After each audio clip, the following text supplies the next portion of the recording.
Come on in. Welcome to Idled Out, where we talk all things Survivor. My name is Luke, and today we're talking about Survivor's craziest tribal council meltdowns. Spiral, crash out, freak out, full-blown mental breakdown, whatever you want to call it. We all love them, especially a tribal council. Things are going great. Players are busting out the metaphors and analogies and similes to Jeff's heart's content. Then someone goes rogue and snaps. Survivor is full of players who have snatched defeat from the jaws of victory at the 11th hour, but today I want to talk about 5 of the wildest, nuttiest, most insane tribal council meltdowns ever, from offensive outbursts to ADD diagnoses. Before you ask, I'm taking Jeff Varner's outing of Zeke off the table here simply for the fact that it's not fun for me to talk about or revisit, and frankly, I just don't like cracking jokes about it, so let's just keep this in the realm of fun, like people yelling at each other.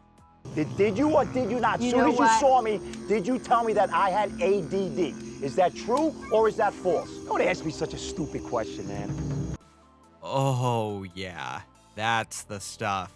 Finally, in a move perhaps reflective of my own current mental state, next week we'll be covering Survivor's greatest non-tribal council meltdowns, aka the video where Survivor 46 puts dinner on my table for the month. So, please remember to remain seated while in the Tribal Council set as we talk about 5 of Survivor's most insane Tribal Council meltdowns. At number 5 is Julie jumping ship in Survivor Edge of Extinction. You know Tribal Council is going to be good when you get to Tribal and you've still got half of the episode left. The round prior to this, Ron and Julie were left out of the vote when the Massive Comma Alliance cannibalized Eric, one of their own. Yes, your eyes do not deceive you. This was a man who played Survivor. This is not AI generated. Survivor wisdom holds that an alliance this big, composed of nearly an entire starting tribe, can never hold together for long. And that proved true almost instantly for Comma, as different factions within the alliance were pushing for different things in this uncharted post-Eric world. David, Wentworth, and even Ron were brought up as possible targets, but it doesn't really matter. What matters for this video is that amid the tribal discussions, Rick started poking cracks in Comma, pointing out that those on the bottom, he and the other members of Lesu, along with Ron and Julie, who were left out of the last vote, technically have the numbers, and that means they can do whatever they want. This blew Tribal Council wide open, and in the ensuing scramble, everyone says their piece, and just about everyone's name gets thrown out. But one player nobody listened to was Julie. And after one too many players refused to hear her out, Julie completely lost it. Throw away comma control to Lesu. I don't have comma control. I'm on the bottom of comma control. No, you're I'm not. ready to jump ship. I'm ready to jump ship. I'm ready to jump ship.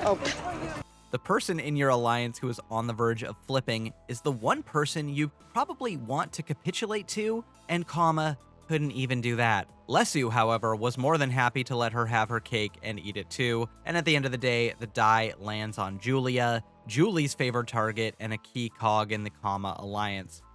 Dude, what does she sell in her Etsy shop? Fucking shanks? At number 4 is Shannon calling Sash gay in Survivor Nicaragua. There's really no reason that Shannon should have gone early on this season. He had a lot of outdoor experience, he was good at camp life, he was strong in the challenges, but as is almost always the case when the biggest dude goes early, it's a him problem.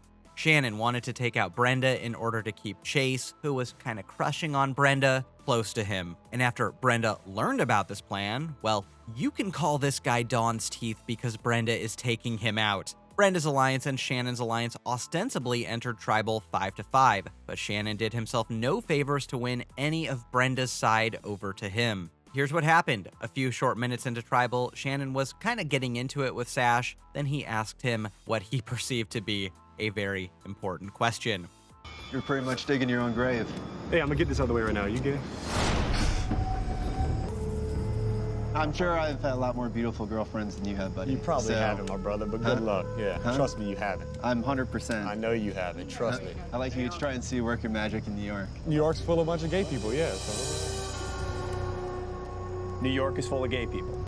Well, I guess we know what the last season Jeff Varner watched before he went on Survivor Game Changers was. These two end up bickering about how hetero they both actually are, then Shannon's own allies see the writing on the wall and jump off this sinking ship. Jeff is on record stating that this tribal was one of, if not the shortest tribals in history, and that we, the audience, actually saw most of what transpired. They roll in, Shannon asks if Sash is gay, everyone gets mad, then he's voted out. Shannon spent the entirety of the season as it aired posting on Survivor Sucks about how gay Sash was, and Jeff, in an overly gracious overture, in my opinion, even gave Shannon the opportunity to apologize and bury the hatchet at the reunion, which he then used to double down. I genuinely do not know how Shannon thought this might do anything, but then again, I'm not a total moron.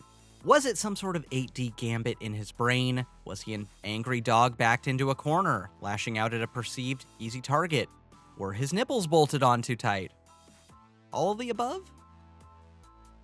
At number 3 is Judd not having ADD in Survivor Guatemala. This may be the single funniest tribal council of all time, as an exasperated Judd declares he does not have ADD.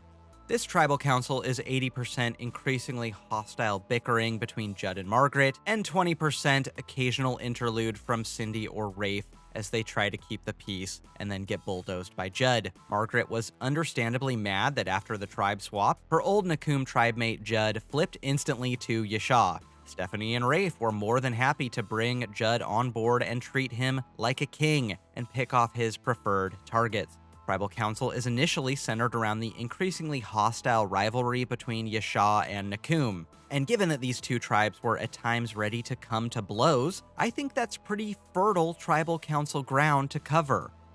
Good God, just kiss already. But this quickly spirals into an intense argument between Judd and Margaret after she says that Judd's a little intense in his trash talk for her liking, and that she'd like to see both tribes turn down the heat at the challenges. Judd politely agrees, observing that this is just a game, and a hallmark of a game well played, nay, a life well lived, is being gracious in both defeat and victory.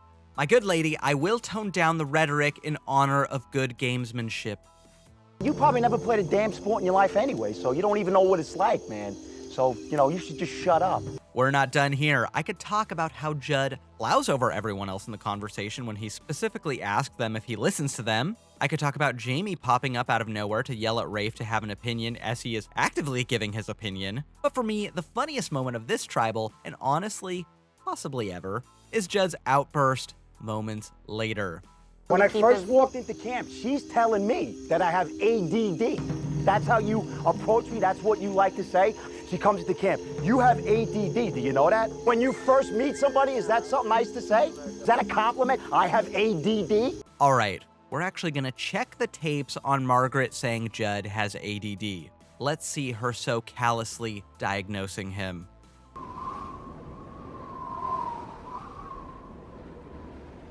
Yeah, Judd was wrong. Margaret never said Judd had ADD. That would be Danny, who was the reported ADD accuser.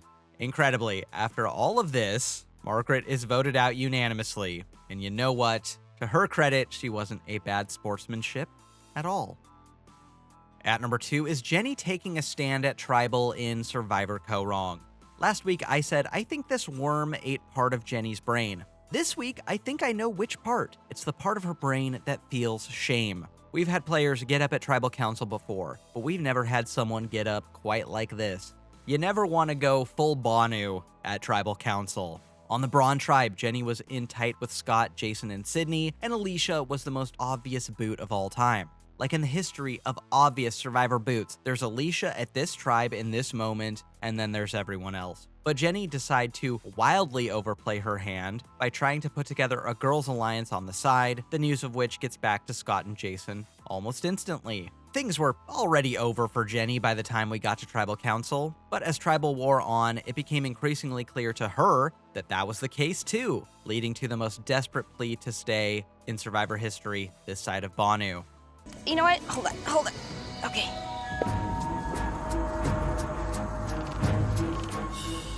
Please trust the original alliance we had. Nothing has changed.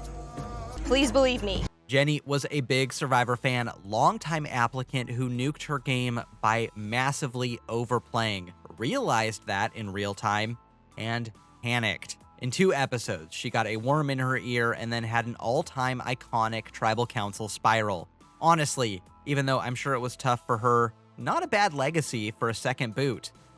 Heck, you could be Shannon. At number 1 is Brandon's meltdown at the impromptu tribal council in Survivor Karamoan. Let's make some lemonade out of a lemon. This is one of the most jaw-dropping, upsetting, even tough to watch moments in Survivor history, but at least Brandon got one hell of a deep tissue massage. Doesn't look like a tribal council? Give us a minute.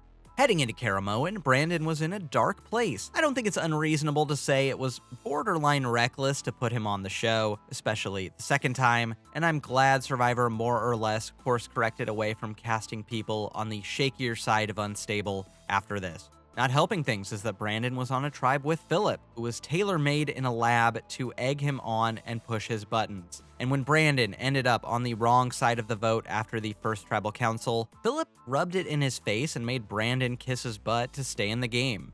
Brandon has his Joker moment when he learns from Andrea that Philip is pushing for a Brandon boot after he thought they squashed their beef, so he decides to give him a reason to vote him out. Later, this turns from immunity challenge to impromptu tribal council when the favorites tribe volunteered to go to tribal council. They wanted to get to tribal where they would go through the formality of voting out Brandon without officially ejecting him, but let's be real, he was so unstable at this point, he was getting ejected. But why tribal council later when you can tribal council now? You'll probably talk to the aunt that's taking care of your kids that you left Bring in my Doc kids Straight. into this, I'll come over there and knock your head off. All right, hold Bring on. my Fill up, kids fill up. into this, bitch. You can see Jeff in real time go from game show host to crisis manager, and as Brandon's grip on reality comes increasingly unraveled, Jeff's grip on Brandon's shoulder becomes increasingly raveled. Outside of challenges, I'd say this is the closest any 2 players have ever come to throwing hands. And considering getting into fights on CBS reality shows is in the Hans DNA, I'd say Jeff made the right call with that deep tissue. Brandon is, of course, unanimously voted out / ejected, didn't appear at the reunion, and CBS thankfully pivoted away from putting this unhinged family on every one of their reality shows. Good thing, too. I could not handle a Sean and Russell Hans Amazing Race season. Look, it's bad enough we got Eliza and Corinne. Got nothing else for you. Next week, we'll be looking at Survivor's greatest non-tribal council meltdowns, so like and subscribe if you want to see that and more Survivor content just like this. Until next time, don't get idled out.